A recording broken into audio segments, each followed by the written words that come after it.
আগামী 12 তারিখে অনুষ্ঠিত হচ্ছে বাংলাদেশের বহুল প্রতীক্ষিত জাতীয় সংসদ নির্বাচন।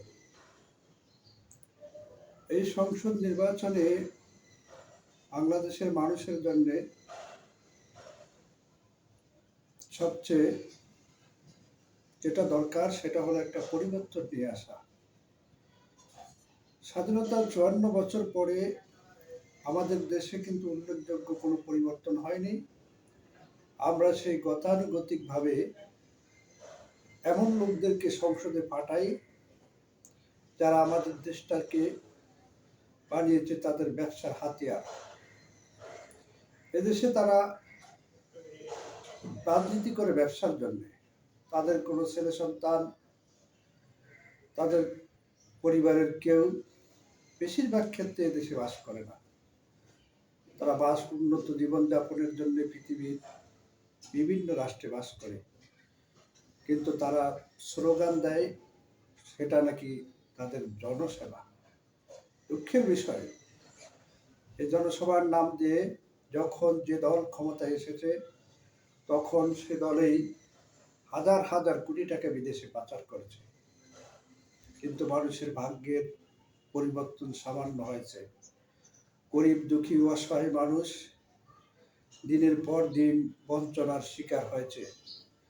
মানুষ দিয়েছে কিন্তু এদেশের জন্য রক্ত দিয়েছে। দেশের যত সংগ্রাম ছিল অধিকার আদায়ে গরিব দুঃখী মানুষের ছেলে সন্তানের অবদান বেশি, কিন্তু তাদের সমাজে অবদান বেশি থাকলো কিন্তু তারা প্রাপ্য পায় কম।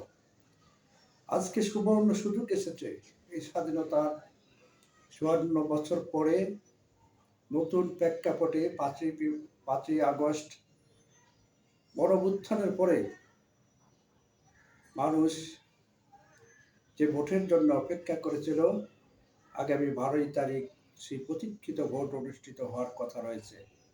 আপনি যদি আপনার সঠিক মতাদর্শের মাধ্যমে, আপনি আপনার সুবিবেচিত বিবেচনার মাধ্যমে যদি সঠিক লোককে আপনার সংসদে পাঠাতে পারেন, যার কাছে যাওয়ার জন্যে আপনার কারো কাছে কোনো ধর্ণা দেওয়া লাগবে না, কোনো নেতা দ্বারা সে আবেষ্টিত থাকবে না। আমরা দেখি সাধারণত এমপি মন্ত্রী হওয়ার পরে একটা লোকের রূপ পরিবর্তন হয়ে যায়, তার কাছে স্বাভাবিক গতিতে যাওয়া যায় না। তার কাছে যেতে হলে তার কিছু চ্যানেল মেনটেন করে তারপরে তার কাছে পৌঁছতে হয়, কিন্তু সে পর্যন্ত অনেক মানুষ যেতে পারে না, যার কারণে এলাকায় বিভিন্ন ভোগান্তি করে। একটা দলের যে মাঠ পর্যায়ের নেতাকর্মী থাকে তারা দেশের মধ্যে একটা অপশাসন শুরু করে দেয়, তারা লুটপাট শুরু করে দেয়। যেখানে সেখানে যার উপরে অত্যাচার হওয়ার কথা নয় তার উপর অত্যাচার করে সাধারণ মানুষ অতিষ্ঠ হয়ে যায়, কিন্তু তারা কোথাও বলতে পারে না, একমাত্র আল্লাহর কাছে ছাড়া তাদের কোনো স্থান থাকে না। এখনই সময়, আপনি আপনার মূল্যবান ভোটটা এমন ব্যক্তিকে দিন যার কাছে যাওয়ার জন্য আপনার কারো কাছে অনুমতির প্রয়োজন হয় না, যার কাছে যাওয়ার জন্য আপনার কোনো চ্যানেল মেনটেন করতে হবে না। তাকে আপনি সবসময় এলাকায় পাবেন, তার ফ্যামিলি পরিবার 14 পুরুষ সবাই এলাকায় থাকে, তাকেই আপনি আপনার ভোট দিয়ে নির্বাচিত করুন। যদি আপনি সঠিক জায়গায় ভোট দিতে পারেন, সঠিক লোককে নির্বাচিত করতে পারেন, তাহলে আমাদের দেশটা পরিবর্তনের যে আকাঙ্ক্ষা নিয়ে মানুষ যুগের পর যুগ বিভিন্ন সময় বিপ্লব হয়েছে, স্বাধীনতার সংগ্রাম হয়েছে, যে মানুষের অধিকারের জন্যে, যে গণতন্ত্রের জন্যে, সেই গণতন্ত্র কিন্তু সমুন্নত থাকবে।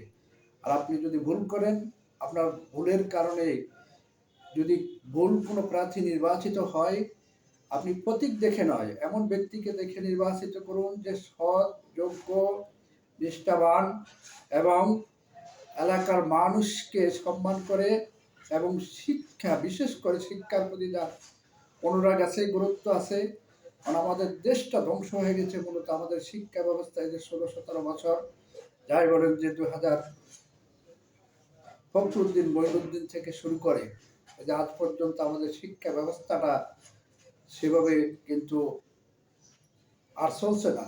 এখানে শুধু পাস দেখানো হচ্ছে, এখানে পাশের কথা সর্বোচ্চ 40 থেকে 42% স্টুডেন্ট আছে মোটামুটি পাস করার কথা, সেখানে আমরা দেখি কি 97, 98, 90 এর গড়ে বা 80 এর উপরে পাশের হার দেখি একটা অথর্ব অপদার্থ এমন একটা যুব সমাজ গড়ে তুলেছে, যেখানে তারা কোন কাজ করলে তাদের ভালো হবে দেশের জন্য, কোনটা করলে মন্দ হবে সেটা হিতাহিত জ্ঞান না রেখে বিভিন্ন সময় অযৌক্তিক দাবিতে তারা অযৌক্তিকভাবে রাস্তায় নেমে পড়ে, মানুষের ভোগান্তির শেষ থাকে না। তাই নির্বাচনে আপনি আপনার পছন্দনীয় প্রার্থীকে মূল্যবান ভোট দিয়ে নির্বাচন করুন। ধন্যবাদ।